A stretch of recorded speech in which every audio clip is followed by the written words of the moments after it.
जय हिंद। स्टडी बसेरा के नए वीडियो में आप सभी का हार्दिक स्वागत है। पिछले वीडियो तक हम लोगों ने दो वीडियो में पार्ट 1 पार्ट 2 वीडियो में मगध साम्राज्य के 3 वंशों के क्वेश्चन आंसर के रूप में पढ़ लिया था। पहला था हर्यक वंश, दूसरा था शिशुनाग वंश और तीसरा था नंद वंश। ये और सिकंदर के बारे में भी हम लोगों ने क्वेश्चन आंसर के रूप में सारा कुछ पढ़ लिया था। जितने भी इंपॉर्टेंट क्वेश्चन बनते थे सारा कुछ हम लोगों ने देख लिया था। आज के वीडियो में हम लोग मौर्य वंश के बारे में स्टार्ट करेंगे। मौर्य वंश के क्वेश्चन आंसर देखेंगे। चलिए स्टार्ट करते हैं। आज का पहला क्वेश्चन है, चंद्रगुप्त मौर्य के दरबार में यूनानी दूत कौन था?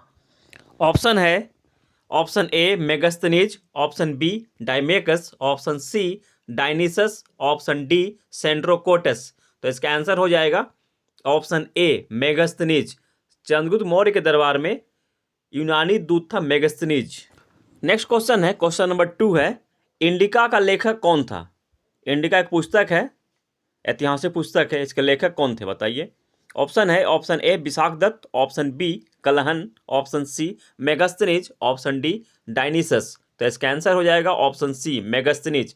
मेगस्थनीज इंडिका का लेखक था और इंडिका पुस्तक में मेगस्थनीज ने मौर्य काल के, मौर्य वंश के संपूर्ण ऐतिहासिक, चंद्रगुप्त विशेषकर चंद्रगुप्त मौर्य के समय का था। ये चंद्रगुप्त मौर्य में करीब 5 वर्ष इसके दरबार में रहा था, तो उस समय के संपूर्ण सामाजिक स्तर को इसने लिखा है। नेक्स्ट क्वेश्चन है, चंद्रगुप्त मौर्य ने किस यूनानी सेनापति को युद्ध में पराजित किया था? Option A Seleucus Nicator, option B Nearchus, option C Sikandar, option D Darius. तो इसका आंसर हो जाएगा option A Seleucus Nicator. Seleucus Nicator को चंद्रगुप्त मौर्य ने युद्ध में पराजित किया था और सेल्यूकस निकेटर सिकंदर के थल सेना का सेनापति था। सिकंदर जब कंधार क्षेत्र से वापस चला गया था, जब उसकी सेना ब्यास नदी को पार करने से मना कर दी थी, तो वो वापस चला गया था। और भारत का जो जीता हुआ क्षेत्र था वो सेल्यूकस निकेटर को सौंप कर, यहाँ का प्रतिनिधि बनाकर वो चला गया था। तो उसके बाद, उसे जाने के बाद सेल्यूकस निकेटर ने भारत पर आक्रमण किया था, मगध वाले क्षेत्र पर, और उस समय उसकी युद्ध चंद्रगुप्त मौर्य के साथ हुई थी, जिसमें चंद्रगुप्त मौर्य ने सेल्यूकस निकेटर को पराजित कर दिया था। और पराजित होने के बाद सेल्यूकस निकेटर ने अपनी पुत्री की शादी चंद्रगुप्त मौर्य से कर दी थी और उपहार स्वरूप 4 क्षेत्रों को दे दिया था, जिसका के नाम है एरिया, अराकोसिया, जेड्रोसिया और पेरिस्पेनिया। ये उपहार स्वरूप चंद्रगुप्त मौर्य को गिफ्ट में दिया था और चंद्रगुप्त मौर्य ने बदले में सेल्यूकस निकेटर को 500 हाथियों का एक समूह उसे गिफ्ट में दिया था। नेक्स्ट क्वेश्चन है, कार्नेलिया किसकी पुत्री थी? Option A Sikandar, option B Seleucus Nicator, option C Nearchus, option D Darius. तो इसका आंसर हो जाएगा option B Seleucus Nicator. Cornelia Seleucus Nicator की पुत्री थी और कार्नेलिया को कहीं हेलेना भी कहा जाता है, हेलेन भी कहा जाता है। और इसी कार्नेलिया का ही विवाह चंद्रगुप्त मौर्य के साथ हुआ था। नेक्स्ट क्वेश्चन है, ग्रीक इतिहास में सेंड्रोकोटस किसे कहा गया है? Option A Chandragupta Maurya, option B Bindusar, option C Sikandar, option D Seleucus Nicator. तो इसका आंसर हो जाएगा ऑप्शन ए चंद्रगुप्त मौर्य को ग्रीक के इतिहास में सेंड्रोकोटस कहा गया है। नेक्स्ट क्वेश्चन है, लैटिन इतिहास में एंटोकोटस किसे कहा गया है? ऑप्शन है, option A Bindusara, option B Chandragupta Maurya, option C Samrat Ashoka, option D Seleucus Nicator.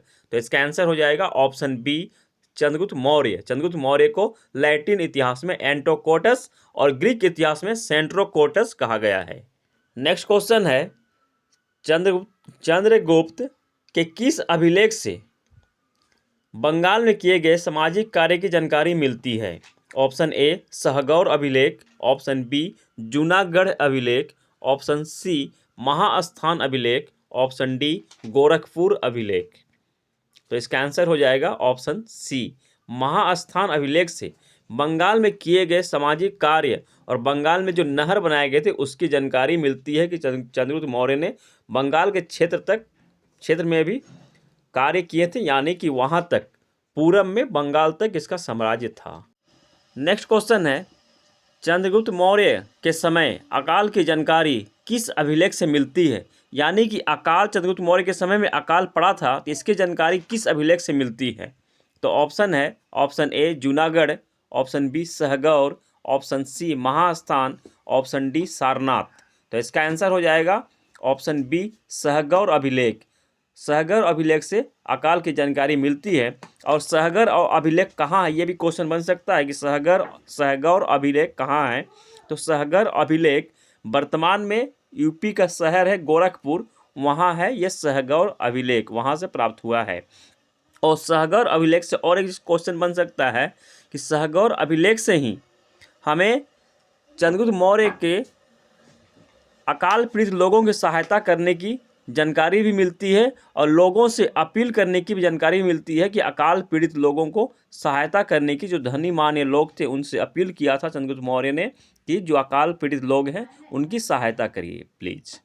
Next question है, चंद्रगुप्त मौर्य ने किस जैन मुनि द्वारा जैन धर्म की शिक्षा ली थी या फिर दीक्षा ली थी, कुछ भी हो सकता है सेंटेंस में। तो ऑप्शन है option A Sthulabhadra, option B Devadhi, option C Bhadrabahu, option D Parshvanath. तो इसका आंसर हो जाएगा ऑप्शन सी भद्रबाहु से चंद्रगुप्त मौर्य ने जैन धर्म की दीक्षा ली थी। और ऑप्शन ए में है स्थूलभद्र। तो स्थूलभद्र जो जैन संगति हुई थी, पहली जैन संगति पाटलिपुत्र में हुई थी, उसके अध्यक्ष थे स्थूलभद्र। स्थूलभद्र पहली जैन संगति के अध्यक्ष थे और पहली जैन संगति पाटलिपुत्र में हुई थी। नेक्स्ट क्वेश्चन है, किस पुस्तक में चंद्रगुप्त मौर्य को वृषल कहा गया है। Option A Indica, option B Mudra Rakshas, option C अर्थशास्त्र, ऑप्शन डी राजतरंगिणी। तो इसका आंसर हो जाएगा ऑप्शन बी मुद्रा राक्षस पुस्तक में चंद्रगुप्त मौर्य को वृषल कहा गया है। और मुद्रा राक्षस के राइटर कौन है, लेखक कौन है। तो मुद्रा राक्षस के लेखक है विशाख दत्त मुद्रा राक्षस के लेखक हैं। मुद्रा राक्षस पुस्तक में विशाख दत्त ने नंद वंश का अंत और मौर्य साम्राज्य के उदय के बारे में संपूर्ण जानकारी इस पुस्तक में दी है।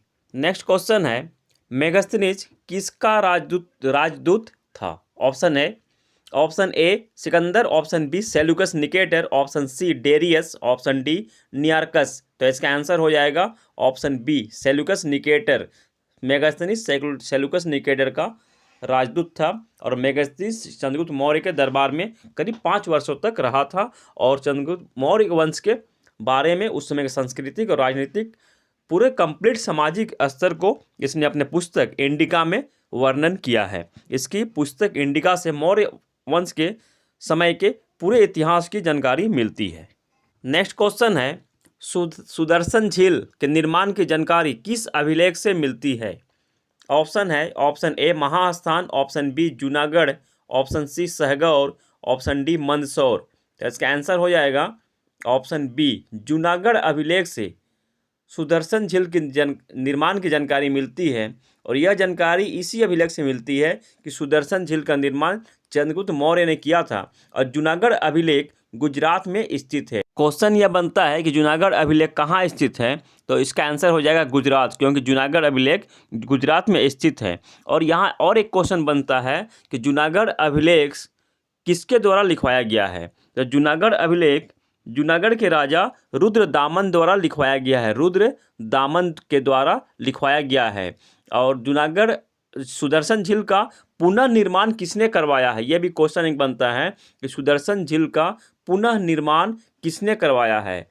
तो इसका भी आंसर बनता है रुद्रदामन ने सुदर्शन झील का निर्माण करवाया है। और इसकी भी जानकारी कि पुनः निर्माण की जानकारी भी जूनागढ़ अभिलेख से ही मिलती है। इसके लिए इतना ही। अभी बहुत से क्वेश्चन बचे हुए हैं कि मौर्य वंश जो ही बहुत बड़ा लेसन बन जाता है, तो इससे बहुत सारे क्वेश्चन बनेंगे। ये तो अभी हम लोगों ने चंद्रगुप्त मौर्य के कुछ क्वेश्चन पढ़े हैं, चंद्रगुप्त मौर्य के और भी क्वेश्चन बनेंगे जो कि हम लोग नेक्स्ट वीडियो में देखेंगे। तो मिलते हैं फिर नए वीडियो में, तब तक के लिए जय हिंद, स्वस्थ रहें, मस्त रहें, धन्यवाद।